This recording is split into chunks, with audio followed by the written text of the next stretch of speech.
अपना जिंदगी के दास्तान सुनाता नहीं है भैया। कैसे?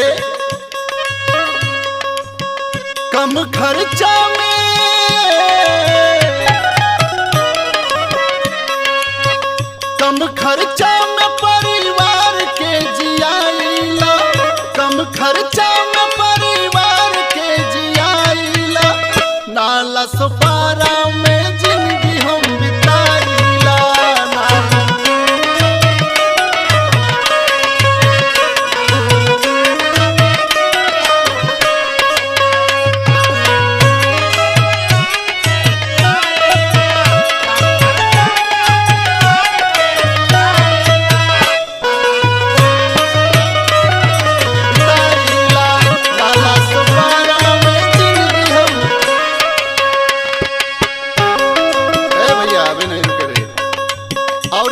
बका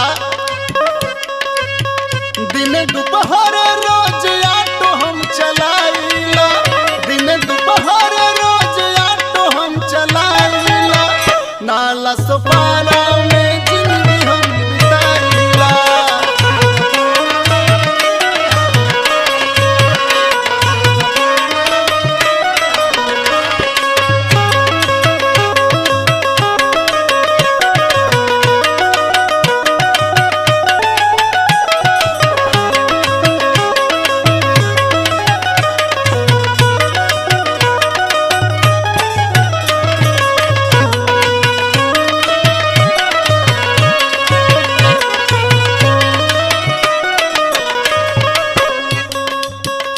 बते भैया कि नाला सुपारा में सब गरीबन के गुजारा बा।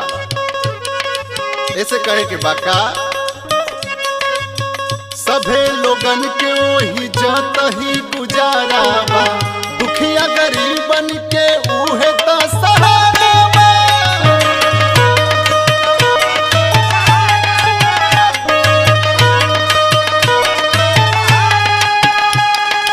बढ़िया से कोरस।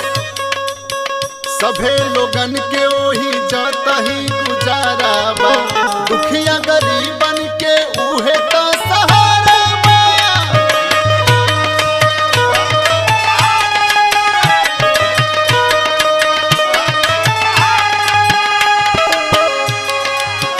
कबो कबो पानी, कबो कबो पानी खातिर लाइन हम लगाइला, कबो कबो पानी खातिर लाइन हम लगाइला, नाला सुपारा में जिंदगी हम बिताइला।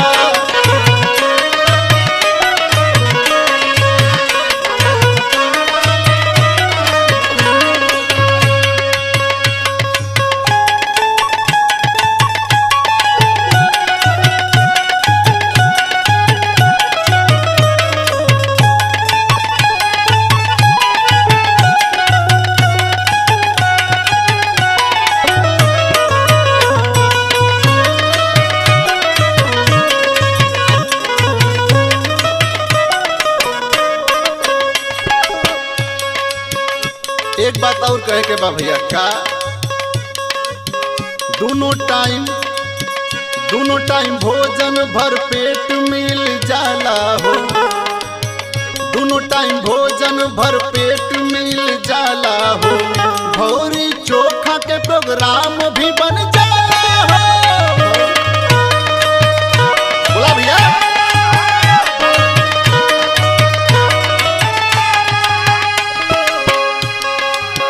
दोनों टाइम भोजन भर पेट मिल जाला हो, भौरी चोखा के प्रोग्राम भी बन जाला हो।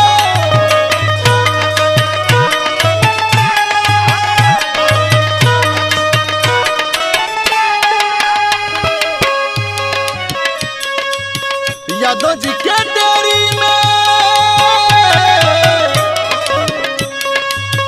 यादव जी के डेयरी में दूध हम लियाइला, यादव जी के डेयरी में हम दूध लेके खाइला, नाला सफारा में जिंदगी बिताइला।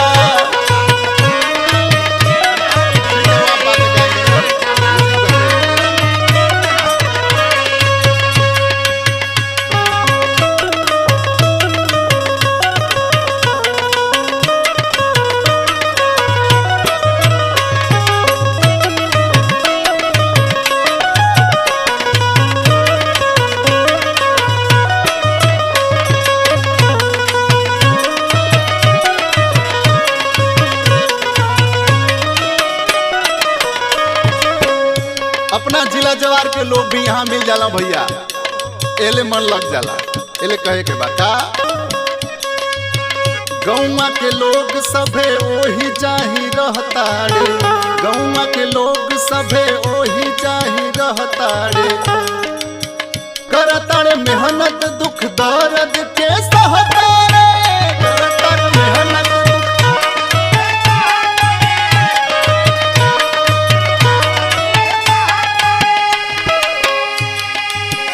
गौवा के लोग सभे ओही जाही रहता रे, करता रे मेहनत दुख दर्द के सहता रे। और क्या लिखल भैया? सागर संदीप, आइए सागर संदीप से, सागर संदीप से मिले, सागर से